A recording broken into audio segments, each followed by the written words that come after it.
Just before we do start, I'd like to quickly ask the various committee members if they can introduce themselves. Then we'll do roll call and get moving along. I'm Mark Simpson, and I am the chair of the Planning Advisory Committee. Devin Davis, Mayor of the City of Brantford. And those on virtual, please. Councillor Linda Hunt represents Ward 4. Thank you. Good afternoon. I'm Elizabeth Lorenzen, Board of Director at the Chamber of Commerce, Brantford Brant. Thank you. Do we have one? Yeah. Okay. Welcome. This meeting is now officially called to order. And I check with the clerk and roll has been taken. I'll just review the rules of procedure. This meeting is being held in a hybrid format in accordance with Article 18 of the city's procedure bylaw. Staff and delegates participating virtually are reminded to keep their video and microphones off until requested by the chair or members of the committee. All cameras for virtual committee members shall remain on to ensure quorum. All members of the committee will vote by a physical show of hands. Please leave your hand up until the chair has determined the result of the vote. In the event of a connection or service interruption that affects quorum, we may recess the meeting for up to 15 minutes to regain quorum. If quorum is not achieved, the meeting will be adjourned. At this time, I would like to ask members of the committee, do any of you have any declarations of conflicts of pecuniary interest to make on any of the items before the committee? Seeing none, we will move ahead. Presentations and delegations, item 3.1. Joshua Schramm, Senior Planner. I would like to now ask Joshua to come forward, provide a presentation on item 4.1, zoning bylaw application PZ 1025, housekeeping amendments to City of Brantford zoning bylaw 124-2024. Financial impact none. Report number 2025-326. Thank you, and good afternoon, Chair and members of the Planning Advisory Committee. So as mentioned, my name is Joshua Schramm. I'm a Senior Project Manager with Development Planning, so I'm here today to present zoning bylaw application PZ 1025, housekeeping amendments to the City of Brantford zoning bylaw 124-2024. And joining me, our Chief Planner Alan Waterfield and Long Range Planner Miranda. Thank you, everyone. And to the next slide here. So I'll just go over the agenda quickly. I'll begin with a brief background and provide an update on the zoning bylaw, following up on where we left off with this group in the first quarter of last year. I'll then move into the housekeeping and technical amendments, covering the following. So we'll chat first about minor amendments and technical errors that have come to light through ongoing administration of the city zoning bylaw. So, whether that's staff working on an application or some communication from cross departments, or also hearing from members of the public. Then the review process also identified certain properties and site-specific zones in zoning bylaw 124-2024 that require correction to align with the previously approved planning decisions that were made. And then finally, I'll highlight a few more detailed amendments that staff felt would benefit from further explanation. And then wrap up, obviously, with next steps. So, next slide, please.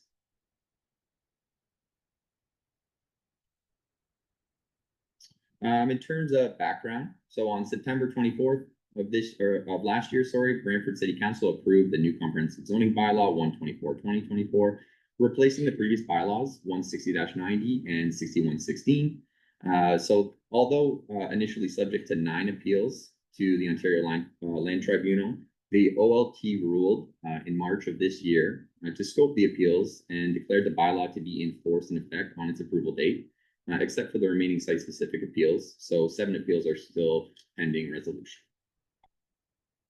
Next slide, please.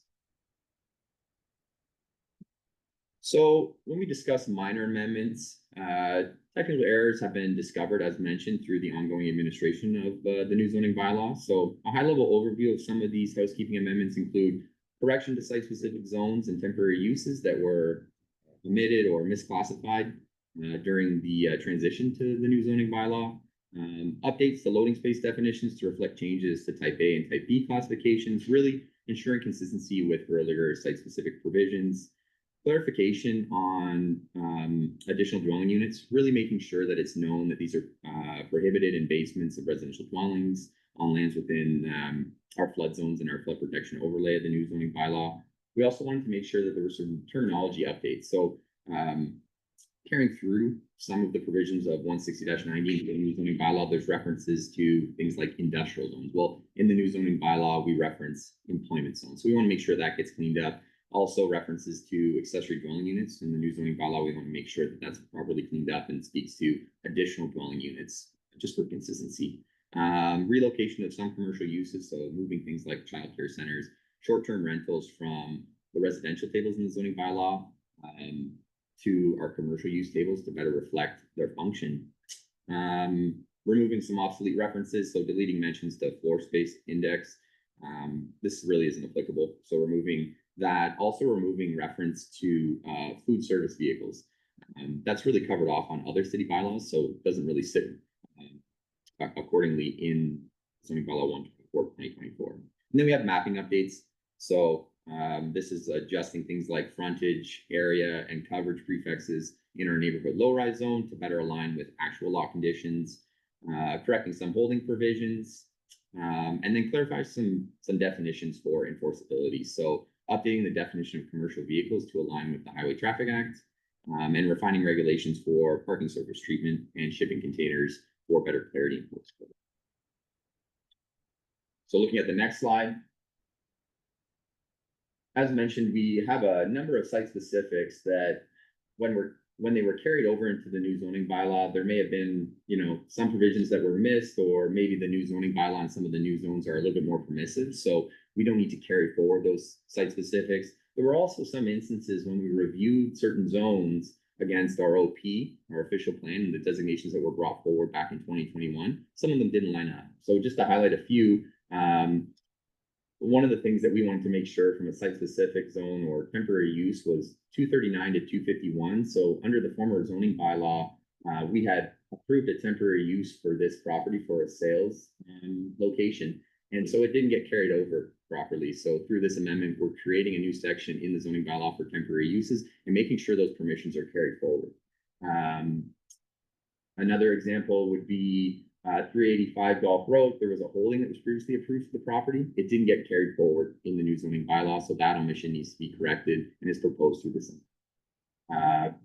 The bullet point on the screen, the VMP and properties on Culver Street West. This was an instance where these properties through the zoning bylaw were identified as neighborhood commercial. When we look at the OP designation, it's actually major commercial center. So we want to make sure that those designations are transferred over appropriately in the zoning bylaw. So we recommend correcting that through zoning as well.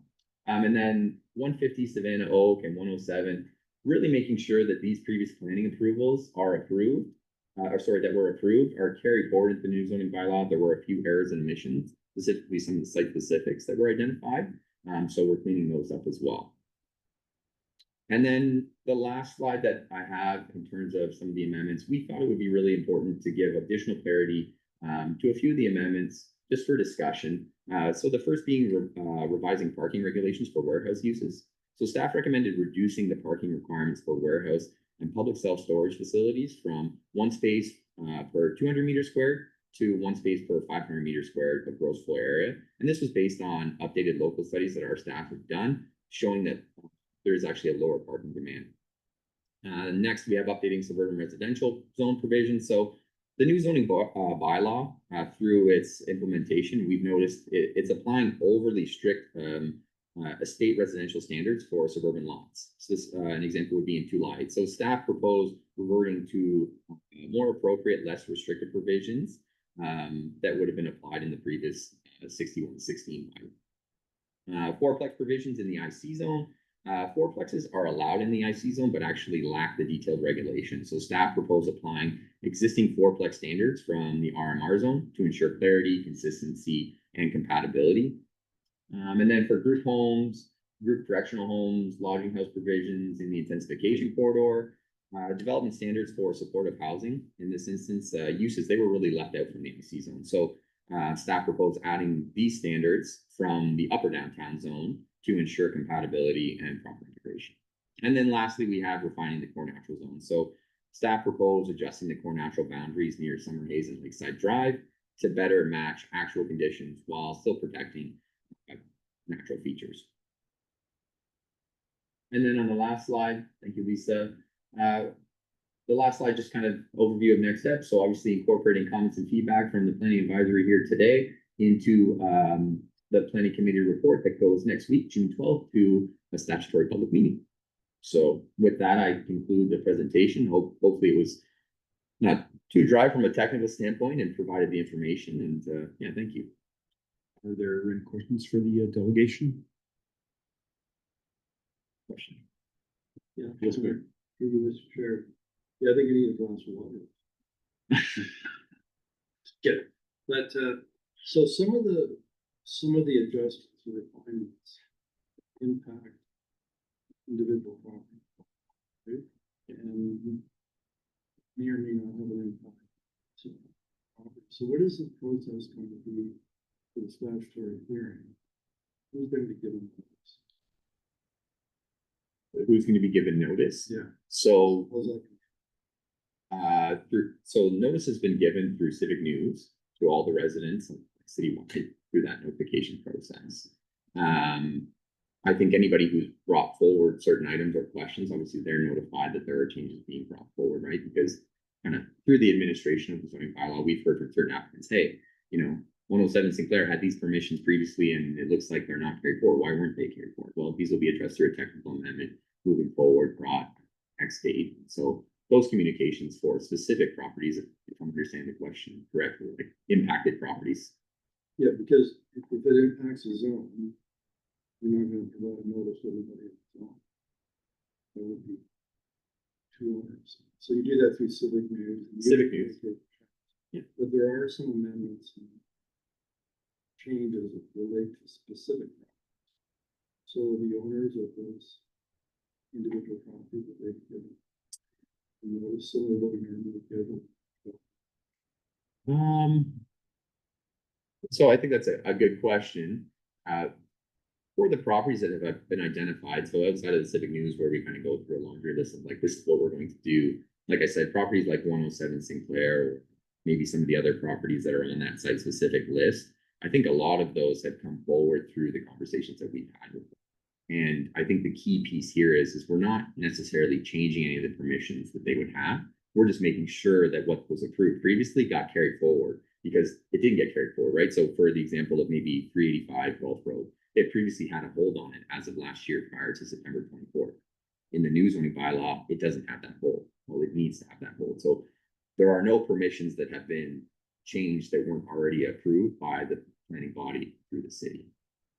If that makes sense. Yeah, it does make sense. That comes pretty clear in the report. That's the situation. Yeah. Still, there's what, 10? I think the majority of them, we have talked to them. To formulate it. But we could go over that list and. Yeah. Why don't we do that? Sure. And it's not really necessary to provide notice to the neighbors, because as I say, it's just simply carrying forward something that hadn't been and should have been carried. Just It's not as if it's some kind of new or standard change. right. Same with the cleaning up of the frontage area. In some cases, the numbers aren't even changing, it's just they were put into a site specific for certain property. We can display that information on the schedules. So. So that's really no change, and then there are a few where. Yeah, we're getting to. So you're not gonna show a site specific something or what's unique about it is relating to front yard or side yard. So where would that information be found? So in the new zoning bylaw, the neighborhood low rise, it's taking a little bit of a different approach. When you look at the mapping, so the Schedule A, it actually has the NLR zone, and then in brackets, it has an F, an A, and a C. The F frontage the A area, the C coverage. So as opposed to having that tucked in the site specific, one of the things this amendment does is it identifies the lot. And in some instances, we had, gone through an exercise of doing a little bit of ground truthing through our planning technicians, cleaning that up, make it a lot simpler for people to understand. But to go back to your earlier question, I think that's a fair and accurate approach. And to follow up on Alan's comment, we can certainly go through the site specific corrections and ones where we haven't had contact. I think, I know a lot of these do stem from amendments just based on administration and somebody wanting to come through for a planning application or understand their property. We've had conversations that warranted these changes, but where they haven't, we can certainly facilitate that follow up and awareness. Yeah, also through the. Yeah, no, I They made a request. Yeah. Advise them that, it's going forward, so we're. Okay, yeah, no, I think that's a reasonable item to advance. Thank you. Anything else from members of the committee in the virtual meeting? Yes, Councillor Hunt?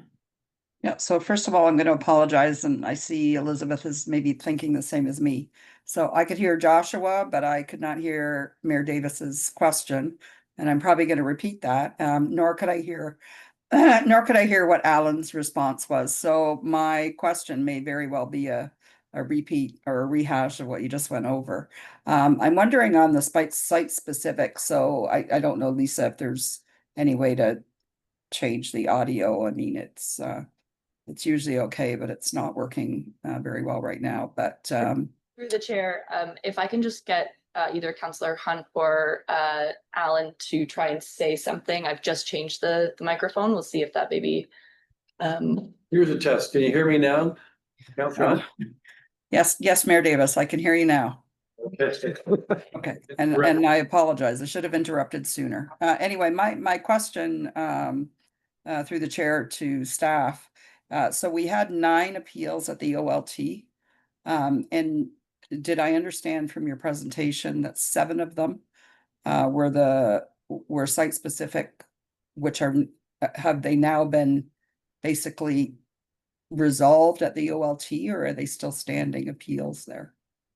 So through the chair, the 9 appeals have been reduced to 7. And so now the 7 appeals that are still active have been scoped to the individual properties that they apply to.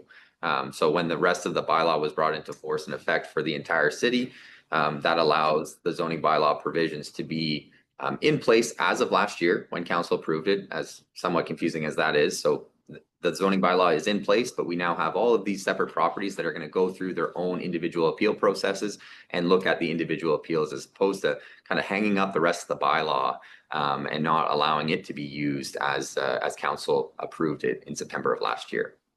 So 239, 251 power line, you mentioned that they did have, they had previous approval through their planning application for a sales center.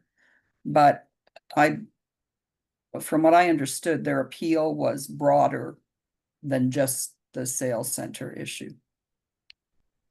So that one's still, that's one that's not resolved, I'm assuming.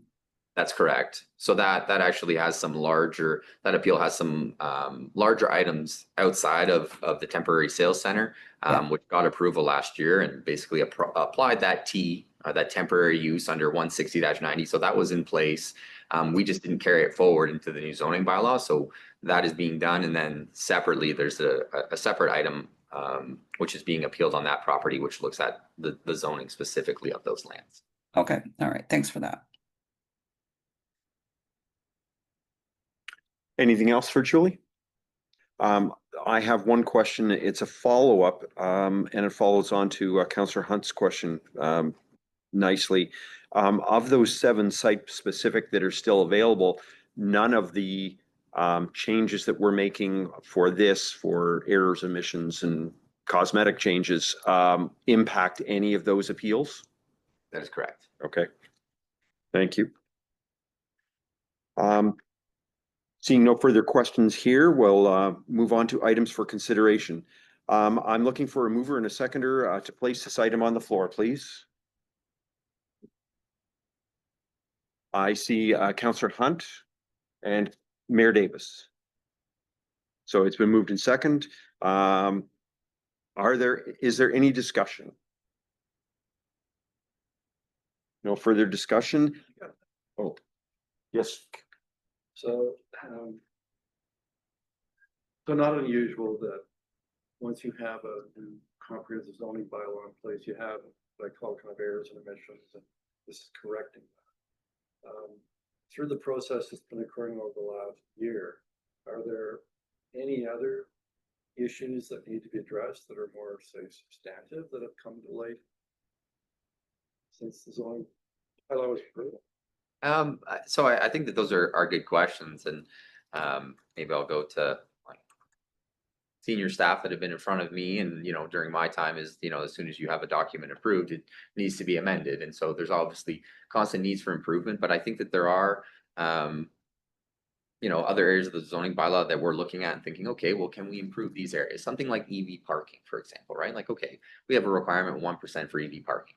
Well, what about some of our applications that are coming in and it's an older site and they want to make an addition to the property? Is it responsible to require them to put EV parking in on that site? Yes or no? What does it look like for an existing owner versus somebody who's doing a future build? So there's some things that we're testing with the new zoning bylaw, and I think that those are just the growing pains of wanting to advance more modern regulations and understanding what it looks like. Maybe it's not requiring 1% of EV parking right then and there. Maybe there's an opportunity for us to look at, okay, well, is there some way we can do future ready where the infrastructure is there, but they don't put the station there? So things like that. There's always the discussion about, can we improve how we consider accessibility? So those are some things we continue to talk about with our accessibility coordinator, Jenny Sawicki. So things like that. I think that the more we administer and see applications come in and test the zoning bylaw, then we learn. I think if we look at 160-90, it was like amended over 100 times, and it was a good document. It was dated and it was old. But I think that that's kind of the process and how I've learned it to be. And until we test it, we don't know. So we could expect to see these corrections, improvements, let's call that. Yeah, Sort of on an annual basis.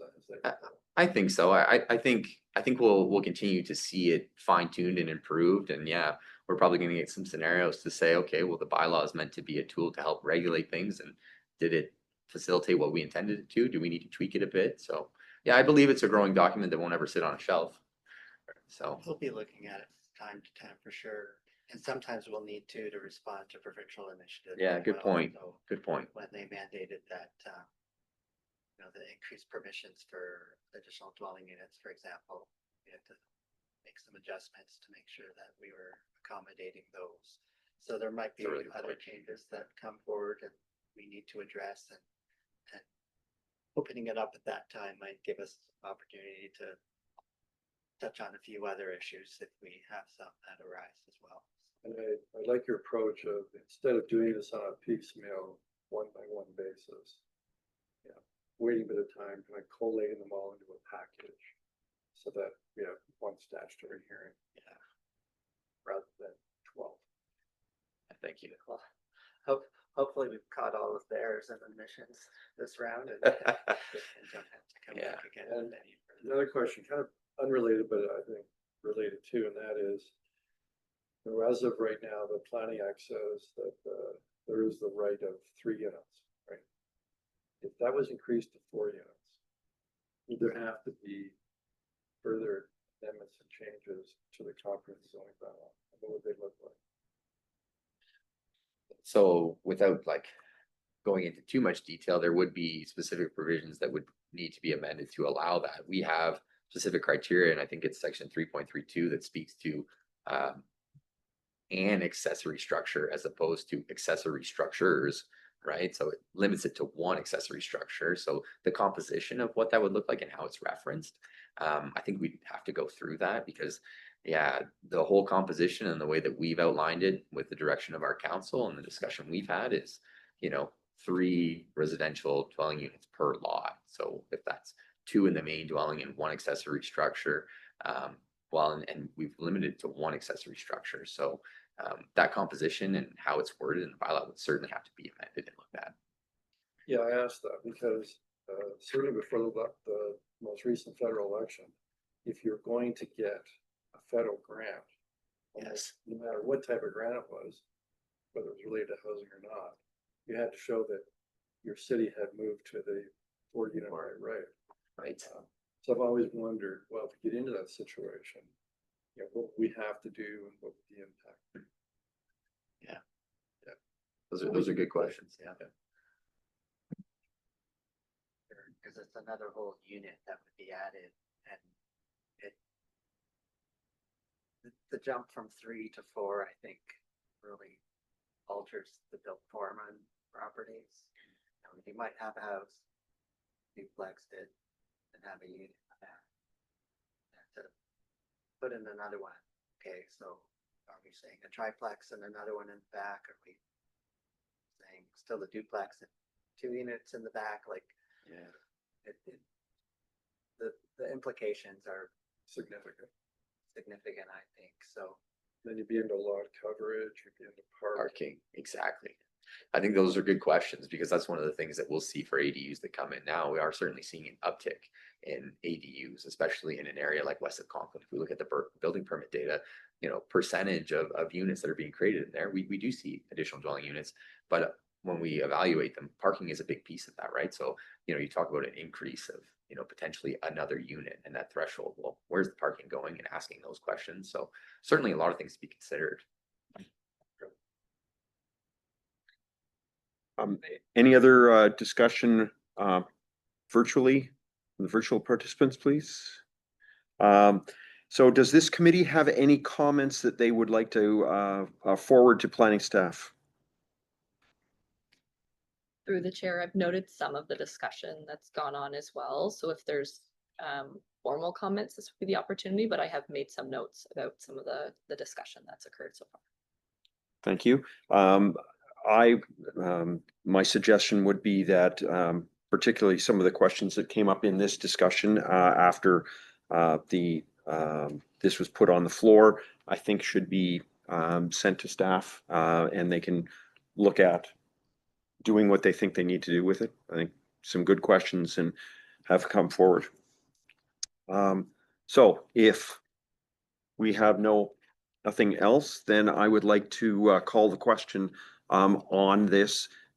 So we have the new zoning bylaw project has been moved. So, and any other final comments? I'll ask the clerk then to call the vote. Those in favor? All those in favor, Show of hands. motion is carried. Thank you very much. Moving on to item 5, consent items. We'll now move on to the consent items. Consent item number 1, 5.1 is the planning advisory committee from we have minutes to approve from February 5th, 2024. Could I please get a mover and a seconder to approve the minutes of that meeting? Thank you. I've got mover and seconder, Councillors Hunt and Mayor Davis. Are there any errors and omissions? Okay, I'll call the vote, please. All those in favor, motion is carried. Thank you. There are no resolutions at this time. There are no notice of motions, and so the meeting is now adjourned. Thank you all for attending. Thanks for